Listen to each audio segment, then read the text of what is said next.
Karibu kwenye podcast yetu fupi yenye uzito mkubwa kwa maisha yako. Leo tunazungumzia jambo moja ambalo kila mmoja wetu hukutana nalo kila siku, na hili si lingine bali ni jambo la maamuzi. Lakini kabla hujafanya uamuzi wowote, umejiuliza maswali sahihi, kwa sababu uamuzi mmoja unaweza kukuinua juu au kukurudisha nyuma kwa miaka mingi. Katika dakika chache zijazo, nitakushirikisha maswali 5 ya msingi ambayo kila mtu anapaswa kujiuliza kabla ya kuchukua hatua yoyote ile. Maswali haya yanaweza kuokoa muda wako, pesa zako, mahusiano yako na hata maisha yako ya baadaye. Tulia, sikiliza kwa makini. Hii ni zaidi ya podcast, ni mwongozo wa hekima kwa kila hatua ya maisha. Swali la kwanza kabisa la kujiuliza ni je, uamuzi huu unaendana na malengo yangu ya muda mrefu? Uamuzi unaofanywa kwa haraka bila kuzingatia malengo ya maisha unaweza kukurudisha nyuma. Kwa mfano, kama unataka kuwa daktari lakini unataka kuacha shule ili uende kufanya kazi ya muda mfupi kwenye mgahawa, jiulize, hii kazi inasaidia kufikia ndoto zangu au inanipotezea muda? Swali la pili ambalo nitapenda ujiulize kabla hujafanya maamuzi ni hili hapa: nimepata taarifa za kutosha kuhusu hili jambo? Usifanye maamuzi kwa hisia tu, kusanya taarifa, zilinganishe na zielewe. Kwa mfano, kabla ya kununua simu mpya, ni vizuri kulinganisha bei, sifa na uwezo wake badala ya kununua kwa sababu rafiki yako anayo simu ya aina hiyo hiyo. Swali la tatu la kujiuliza ambalo ni la msingi ni hili hapa: je, niko tayari na matokeo ya uamuzi huu,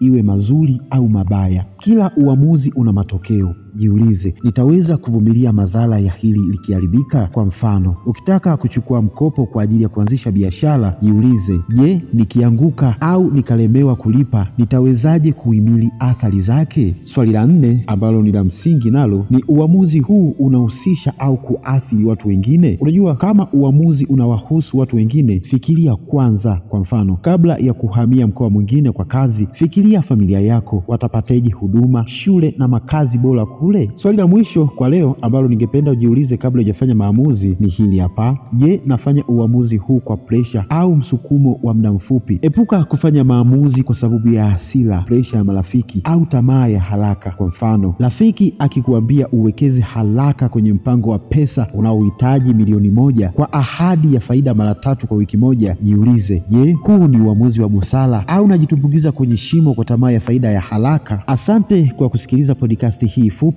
kutoka kwa Joakim Chawe. Usisahau kusubscribe na kutufollow kupitia mitandao yetu ya kijamii ukitafuta jina Joakim Wake Production. Tunakuletea maudhui ya maarifa, hamasa na mwelekeo sahihi wa maisha yako. Joakim Wake Production, all springs of your success are here. Stay connected with us.